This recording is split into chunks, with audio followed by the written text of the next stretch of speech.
प्यारे साथियों नमस्कार। कैसे हैं आप? उम्मीद करते हैं अच्छे होंगे, स्वस्थ होंगे और अपनी पढ़ाई मस्ती से कर रहे होंगे। तो साथियों आज के सेक्शन में हम लोग पढ़ने वाले हैं हिंदी का VVI ऑब्जेक्टिव क्वेश्चन। तो साथियों आप लोग मेरे साथ बने रहे और इसी के साथ शुरुआत करते हैं पहला क्वेश्चन। और पहला क्वेश्चन कहता है कि बाबा साहब भीमराव अम्बेडकर का जन्म किस राज्य में हुआ था साथियों? तो महू मध्य प्रदेश में हुआ था साथियों। कहां पर हुआ था बाबा साहब भीमराव अम्बेडकर का जन्म? तो महू कहां पर हुआ था? मध्य प्रदेश में।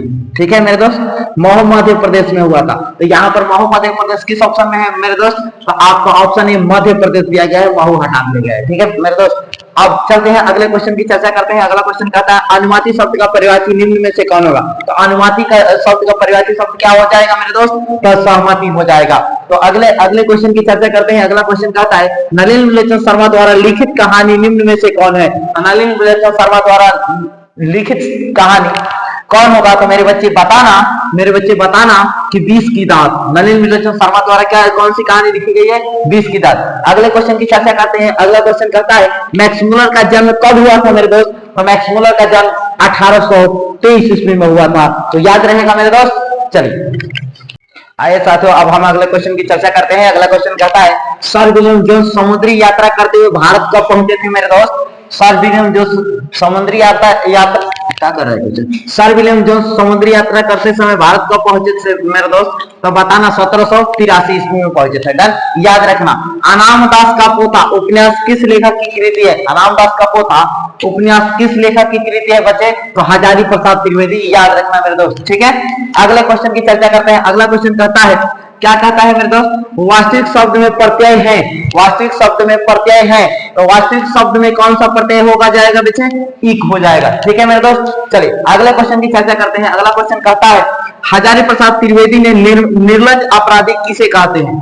किसे कहते हैं लिखा है, हाँ, निर्जल आपराधिक किसे कहते हैं मेरे दोस्त? हजारी प्रसाद त्रिवेदी ने निर्जल अपराधी किसे कहते हैं मेरे दोस्त? तो याद रखना नाखूनों को निर्जल अपराधी कहते हैं। ठीक है मेरे दोस्त, नाखूनों को निर्जल अपराधी कहते हैं। अगला क्वेश्चन कहा है कि निह उपसर्ग के योग से बना शब्द कौन सा है? तो याद रखना निःशुल्क हो जाएगा। निह उपसर्ग के योग से बना शब्द क्या कहलाता है मेरे दोस्त? तो निःशुल्क कहता है। ये याद रखने वाला क्वेश्चन है। सभी चीजें आप लोग ये कंप्लीट कर लेना। ठीक है मेरे दोस्त, चलिए आइए साथियों अब हम अगले क्वेश्चन की चर्चा करते हैं। अगला क्वेश्चन कहता है भारतीय लिपियों की कहानी पुस्तक के रचयिता कौन थे? तो बाबू गुणाकर मोले हो जाएगा। क्लियर है, अगले क्वेश्चन की चर्चा करते हैं। अगला क्वेश्चन कहता है हिंदी तथा इसकी विविध बोलियां किस लिपि जाती है? किस लिपि जाती है बाबू? तो देवनागरी लिपि जाती है। ठीक है मेरे दोस्त, अगला सवाल है लेखक अमरकांत ने हाई स्कूल की शिक्षा कहां से प्राप्त की थी मेरे दोस्त? तो ये हो जाएगा आपका बलिया से प्राप्त किया था। ठीक है मेरे दोस्त, बलिया से प्राप्त किया था। अगला क्वेश्चन कहता है कि बहादुर कहां से भागकर आया था? तो साथियों आइए साथियों अब हम अगले क्वेश्चन की चर्चा करते हैं। अगला क्वेश्चन कहता है इज्जत शब्द कौन सा लिंग है साथियों? तो इज्जत शब्द स्त्रीलिंग होता है मेरे दोस्त। अगला क्वेश्चन कहता है त का उच्चारण स्थान क्या होता है? तो त का उच्चारण स्थान दंत होता है, यानी कि त वर्ग का ही उच्चारण स्थान क्या होता है मेरे दोस्त? दंत होता है। त से लेकर त वर्ग किसे कहते हैं? त से लेकर के न तक को त वर्ग कहा जाता है। त से लेकर न तक को क्या कहा जाता है मेरे बच्चे? त वर्ग कहा जाता है। इनमें से कोई भी शब्द आएगा तो आपका क्या हो जाएगा? दंत हो जाएगा। इस बात को ध्यान रखना है। ठीक है, अगले क्वेश्चन की चर्चा करते हैं। बहादुर शीर्षक कहानी में किशोरी कौन था? बहादुर शीर्षक कहानी में किशोरी कौन था मेरे दोस्त? तो लेखक का पुत्र था। किशोरी क्या था? लेखक का पुत्र था। अगला क्वेश्चन की चर्चा करते हैं रामविलास शर्मा का जन्म कब हुआ था मेरे दोस्त? रामविलास शर्मा का जन्म कब हुआ था? रामविलास शर्मा का जन्म कब हुआ था बाबू? तो बता देना 1912 ईस्वी में हुआ था। क्लियर है, आइए साथियों अब हम अगले क्वेश्चन की चर्चा करते हैं। अगला क्वेश्चन कहता है परंपरा का मूल्यांकन है। परंपरा का मूल्यांकन क्या है मेरे दोस्त? परंपरा का मूल्यांकन क्या है? एक प्रकार का निबंध है जो कि मैंने पढ़ाया है। ठीक है मेरे दोस्त, अगले क्वेश्चन की चर्चा करते हैं जित जित में निरखत हूँ पाठ के लेखक कौन है मेरे दोस्त? जित जित में निरखत हूँ पाठ के लेखक कौन है मेरे दोस्त? कौन हो जाएगा?